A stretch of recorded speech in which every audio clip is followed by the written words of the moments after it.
Hello. It has been a while, and there's so much stuff. I should have made some notes. There's just so much crap that's going on. The crap show continues in Canada and in Ontario. Every politician seems to be a complete moron. Every political party seems to be full of idiots and corrupt people. What's happened lately? Well, Doug Ford, the premier of Ontario, the guy who can't fix healthcare, can't fix the autism file. This is a guy that, for the autism file, said just give people money based on the age of their children. Just send them money and let's be done with this, because he doesn't know how to handle anything. He's completely incompetent. This guy just went and spent, already I'm having to go to my computer and look up how much has he spent. So what he wants to do is get beer into the corner stores earlier than we were going to, because we had a contract with the beer store, right? Yeah, so he wants to spend $225 million, it looks like, in order to get that beer into the corner store ASAP. The other thing is that it looks like he's shutting down Parliament a little bit early, and he's keeping it closed, and everyone knows he's going to call an election, and the election is, I guess the platform is beer in the corner stores, because people in Ontario are so slack-jawed and stupid that they will vote for it. And you know what? He's right. Prove me wrong, Ontario. You voted for Buck of Beer. You voted this guy back in after he showed that he was completely incompetent. Prove me right. You are a bunch of slack-jawed yokels, and you're going to vote for him because you want Coors Light and Heineken at the beer store, because you have absolutely no taste in beer. We know this coming from Ontario. Go to a bar. Drink the piss that comes from Ontario. And you can say, I'm not, being Canadian. Canadian beer is garbage. Okay? And you're going to get lots of it and the worst of imports at the corner store, and you're going to vote for that because you're a slack-jawed yokel. He's calling you on it. Sheep, get in line and vote for Doug Ford. So that's one piece of news. Here's another piece of news. Now, you would think, when you hear this, I thought this is something that's been taken out of context and it's being used against the Prime Minister. The Prime Minister said that we cannot allow, essentially, house prices to decline because too many people are using it as a nest egg for their fucking retirement. No shit, Sherlock. That is the problem with this country. All of our money has gone into one basket. We are not investing in productivity anymore. We are not investing in companies in Canada. We are investing in real estate and real estate only. Thus, our productivity is going lower and lower and lower. Thus, we are not competitive. And then you, the biggest dumbass in the entire country, comes out and says, we have to protect this. Why? He's flushing the entire country down the toilet, and I've kind of said this before, but it's obvious now, in order to save real estate. Why? Because everyone put all their money into real estate. Too bad. If they put all of their money into Shopify, or if they put all their money into weed stocks, are you going to parachute in and protect all of these people from their losses and their failures? Of course not. But for some reason, this one investment vehicle we must protect at all costs, and we are willing to destroy the entire Canadian economy for this. I say it's a joke, and it's absolutely pathetic. It's not your problem. It's not my problem. It's not anyone's problem that people in Canada invested all of their money in real estate, did not invest in companies in Canada, which has caused us to be non-competitive, which has caused our productivity to go down. Why reward moronic activity? But that's what we do in Canada. Baby boomers talk about, rewarding with children Like, they always make this thing about kids can't fail anymore in school. How about boomers failing? You're failures. You invested all of your money in overpriced real estate. Let them fail. And then they can be proud and say, I failed.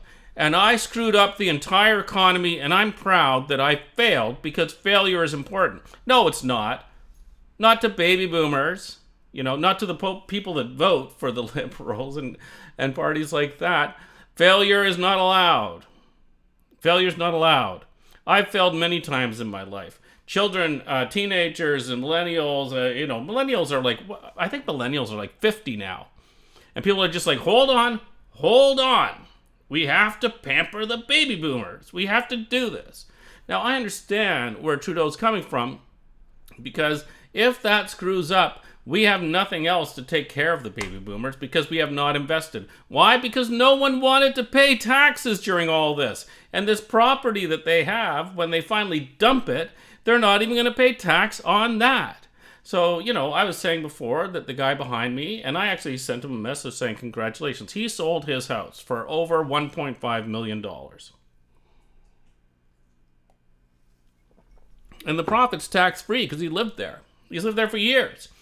And the same is for every baby boomer that is going to have to, sell in order to go into wherever they have to go to be taken care of, and they're going to have all this cash. And Trudeau's like, I'd rather them get them. I can't pay for these people. We have not taxed appropriately. We have nowhere for them to go, so it's very important. Great. That's a good strategy. And it's not entirely Trudeau's fault that we're at this state. It is decades and decades and decades of incompetence and decades of people in Canada not wanting to prepare for the future.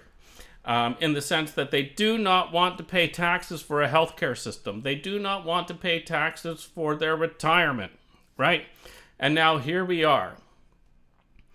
And it all makes sense now with all of the immigration plans that they have and stuff like that. But this is a multi-pronged thing, the way they've screwed up immigration so badly. Like, for example, I'm going to put a link to a person. Now, I don't want to hear about anything about this person, about his opinions, and everyone gets into, like, you're doing this, you're doing that. I don't give a shit. What he's talking, though, about is how some of the paperwork works, and shows that, in his opinion, anyway, people that are going to be stuck perpetually as in low wage, suppressed wage jobs, are more encouraged by the current system to come here and to stay here than people that are actually here, have university degrees, and are contributing perhaps to high tech and stuff like that. And we'll get into high tech again soon in this conversation. But it's worth looking. I mean, they've screwed that up. There's an organization. I'm going to have to edit this because I'm just flying on everything now, that wants to promote having 100 million Canadians. Yeah, it's called the Century Initiative. We advocate for policies to increase Canada's population to 100 million by 2100. Okay, great plan. And they may be behind the scenes actually trying to do intelligent things. But there is nothing more stupid right now than trying to think that we can even add another 3 million people into Canada. Why? Let's take Toronto and its mass transit system as an example, okay? Mass transit in Toronto is on the brink of failure. Now, the reason for this is that we have to go back a little bit in time. Toronto was not expected to be the financial capital of Canada when they were building the subway system here, okay? It was a little bit of a, well, let's just put it this way. Montreal was going to be the financial capital of Canada. Things changed. But our subway system does not have multiple lines. Like if you take like the one line, right? that little U line, line 1, I think they call it. It's very difficult to bypass stations. There's only a few areas where you can bypass. So if a station goes down, huge parts of the subway go down. And I would say recently, 20% of the time, I walk my dog past the subway up the street. And I would say that 20% of the time, maybe 15, there are people lined up for shuttle buses because they've either scheduled downtime on the weekends for the subway, or there's been another problem on the subway. And it used to be that people in Toronto were like, oh, well, there's a problem on the subway, so that makes sense. But people are starting to wise up, and they're looking around and saying, wait a minute, I've traveled to France, I've traveled to New York, I've traveled to London, and they do have outages, but things generally keep on going. Well, the reason for that is that, you know, places like France and London have a huge transit system, okay, with so many different lines. And in New York, you have a transit system where you have express trains and you have alternate routes, so that if something bad happens, you don't have to say, folks, that's it. These 15 stations are down. You're walking or you're taking Uber. And then, of course, Uber's prices shoot up to like $50, $60, $70, right? But the point is, let's not have a Sentry initiative. Let's have a Be Competent initiative, because we are totally incompetent in this country to build municipalities. I see this picture on Facebook every once in a while. It's bragging about how big the 401 is, and it's the most number of lanes on a highway in one spot, apparently, in the world. But that's because we're stupid. How stupid are we that is how we have built our transit? How many lanes do we have across there? And the thing is, we know, engineers know, if you keep on adding lanes, it attracts more traffic and leads into a traffic jam again, right? We are completely incompetent. So anyone who's like thinking what we need in Canada is 100 million people, and that's their focus, is an idiot. Okay, we have a country that hardly survives because we do not invest in ourselves. And bringing another 60 million people here is not going to change that. We don't have anywhere for them to live. We have a healthcare system that is on the brink of absolute disaster. We have an education system that is absolutely pathetic. That, kids, when my kids were in school, I had to teach them math because they had new math that made absolutely no sense except for maybe 10% of the pupils. It is absolutely a disgrace. I cannot believe how far we are falling behind. And all you have to do is look at charts of productivity across the G7, and you can see that Canada, we've finally had it. We are finally done. Okay, so, Trudeau's a moron, Doug Ford is a moron, the NDP just does generally whatever the Liberals are doing, and then they scream about something. And I have to say, I was a little bit wrong about the dental thing. People are doing well with the dental thing for, I think it's retirees that have that, and that seems to be working out. Do we have the money to pay for it? I don't know. But it seems to be working out, right?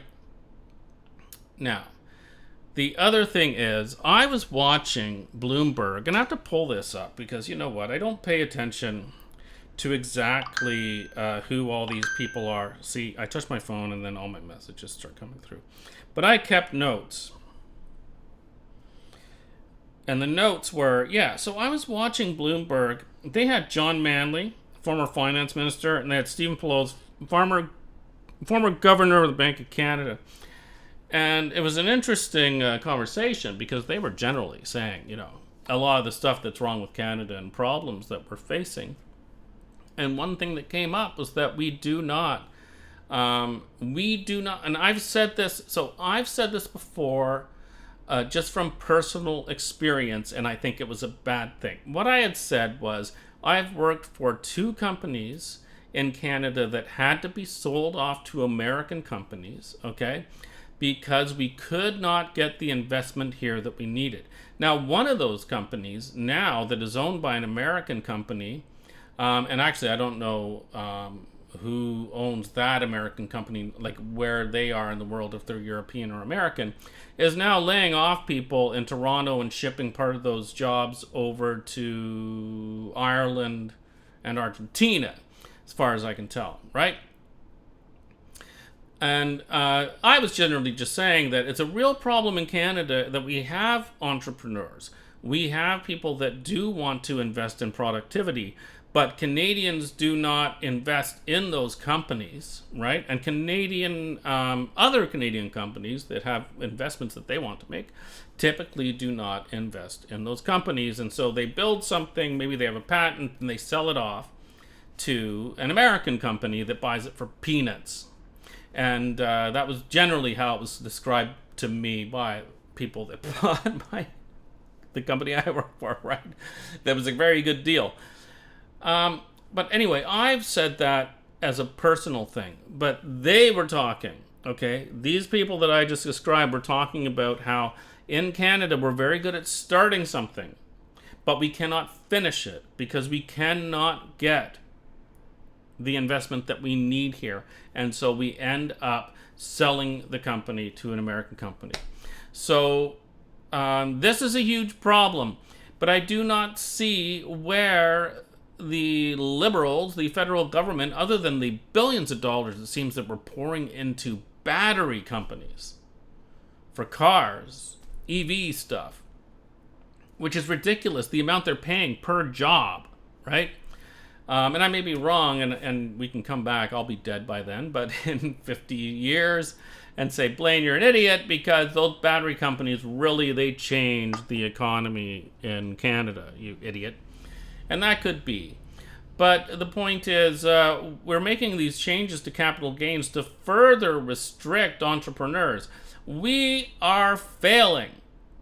You know, if you want productivity, I can tell you this as someone who has worked for 2 startups. The productivity really, really comes out of these entrepreneurs and people working very, very hard to do something special. It doesn't come from working in a bank. You know, it doesn't come from typically from working for a huge multinational company or from an insurance company. You know, it can happen, but typically this sort of thing is happening at startups. We are not investing in that. Let's talk about high tech, though. So this is a bigger problem, and I mentioned this in a video that is not on this channel. I mentioned it a long time ago, how the money in high tech, back in the early failure of the 2000s, money from startups was being poured into Oracle, EMC, Cisco, and Sun. Those companies, their equipment and technology was so expensive that you were pouring money into that. And then what happened was we got away from that in the second round and said, you know what, we're going to use Linux, we're going to use FreeBSD, we're going to use MySQL, we're going to use our own code, etc., etc., etc. And it became possible to actually make money through business to business or even business to customer. Like a customer, like a company like Facebook, which is really a data company, and we're going to get into that, right? And there was a lot of entrepreneurship as a result of that, because suddenly people could afford to start up companies. And there was a lot of advancement. You know, we got virtual machines and all, like, because we had to push things further and further and further all the time. Now, I've talked about the cloud. Everything is kind of being forced to go into the cloud now. And ironically, one of the huge security breaches that came out recently is it's because of a cloud company. But a lot of companies are pushing everything into the cloud because they do not want the responsibility for their data. They want their cloud provider to be responsible for the data. They do not want to be hacked. They do not want ransomware, etc., etc. So suddenly all of the money, or a lot of the money, is being pushed into AWS, Azure, Google Cloud, etc., etc., etc. But now the bigger thing that's happening is that AI, which I also mentioned in an older video, is becoming a huge part of the investment and a huge expense, because just the electricity alone for AI is out of this world expensive. The chipsets are very expensive, right? And so, and then the investment money is all flowing into NVIDIA, which is keeping, I think, the S&P alive and making it look really great. And now people talk about people are going to lose jobs because of AI, because it's going to replace people. Long before that happens, people are going to lose jobs because these big companies are being told everything has to be in the cloud and you have to have AI for everything. So companies are going to spend all of their money on this, and they're going to lay off a ton of people because they can't do both. Because also interest rates are normalized now. We do not have these artificially low interest rates. Things are normal. So this is going to cause a bunch of problems, and I don't know where the end of this is. Anyone that's out there just saying that AI is the future and it's all fine and just just keep going with that, I don't think they understand the fact that we don't know where AI is going to go. So there is no clear and easy path in moving into AI, right? And like I say, there's going to be a ton of job losses. We are already seeing now that the United States is starting to slow down, I think, right, on hiring. There's going to be a ton of job losses first, but it's not because they're replaced. It's because there's no money for both AI and employees. And then later on, what's going to happen with AI, I can't say. Do I think that AI is useful? Of course I think it's useful. But at the same time, when I use an AI system, I say, show your sources. And a lot of time, they're just like, do a Google search, right? And I'm like, well, AI isn't replacing Google. Like everyone was saying, AI is just going to replace Google. Who needs it now? Are they going to provide a search engine that they're going to go out there and they're going to get all of this data in the way that Google does, right? Google has a head start on this because they have the data that they're already, taken care of, and now they just have to apply AI around that. But anyway, that's a whole other story. So, where does this leave Canada? Well, we're not even part of the AI race for the most part. We no longer have, it seems, the ability to invest in small companies and keep them Canadian. Our productivity is heading towards the lowest of the G7. We are spending like drunks as far as our federal governments and provincial governments go, and we've been doing this for decades. We are cutting. So this was the other piece of news. We're already cutting our cutting interest rates. So Bank of Canada. And people get excited about that, but they don't realize it took 3 years to get the rate hikes to kind of like really start affecting us. And it's going to take years for the rate decrease to start affecting us. Nothing big is happening right now, unless they come out and say, hey, we're dropping by 200 BPS. There's not going to be that much of a change. There's still lots of pain ahead. And it's not right now. It's not solving any of our problems. Things are getting worse and worse. Right now, I think we have, we do not have enough homes for people that are coming to Canada yet. The Liberal government still continues to say that we need to bring more people into Canada.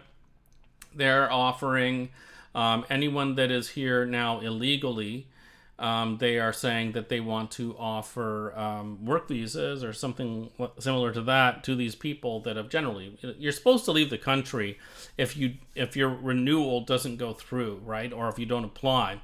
But apparently there's a lot of people here that they don't want to follow the rules, and then there's all this stuff around that. But you can watch one of the videos I'm going to link to about that. There's no solution to any of our problems. The conservatives, the federal conservatives, have no solutions to any of this stuff. All they can do is blame Trudeau for everything. And what did Doug Ford say when we finally when we reduced the interest, like the Bank of Canada rate, by 25 basis points? What did he say on Twitter? He said it's about time. Yeah, thanks, Doug. The guy that's accomplished nothing for this province. Slow clap for you, acting as if this is going to make any difference in anyone's life. It's not.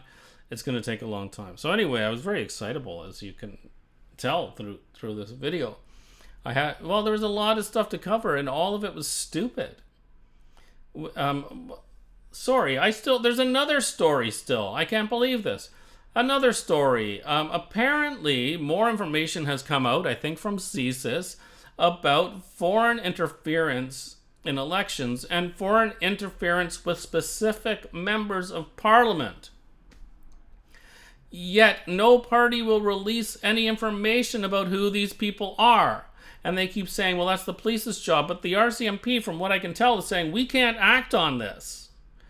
So right now, nothing's happening. So we also have a government where there could be people that have been influenced either by China or India, and we have no idea who those people are. They won't tell us. This country is a joke. It is an absolute joke, running on the fumes of gas at this point in time, that is about to conk out at any time. You know, if we turn off this vehicle, it may never turn back on. It's that bad. It's an absolute joke. It makes me laugh, but it's sad because, you know, things are going to be very bad for so many people. I can't believe how quickly we've turned this into a dumpster fire of a country. But I've always said all my life, people that live in nice areas don't understand how quickly that can be eroded and destroyed. And now typically I would think those things get eroded and destroyed through, you see a bit of this happening in the States through false information and propaganda and that kind of thing. But here we've really just done it to ourselves. We shot ourselves in the foot.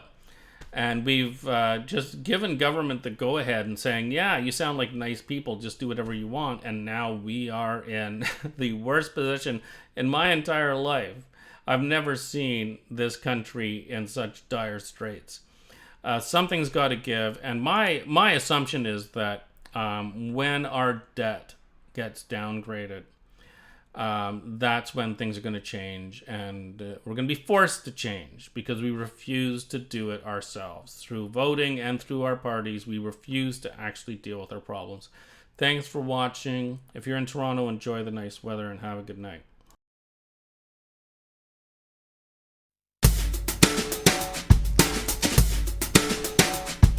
Hey there, look at you, living it high on the human zoo. Crossed here in my sights, see you stealing plunder. I see you watching me, watching me. Smile, you're in my sights, laying all thunder. I am the monkey, I'm on your back. I'm the class warrior, you can count on me. I am the warrior, I am the martyr. You are the caveat emptor, you are the animal. I am the patriot, the proletariat. You are the one for me, the rest to feed your decadence. I am the hunter, you are the prey. I'm the class warrior, you can count on me. Hey, you're looking cute, looking real smart in your city suit. You're the man with the plan, with the scam, what a sham. Scam champ, you bet. Switzerland is a statue, cash on the lash. City trash, city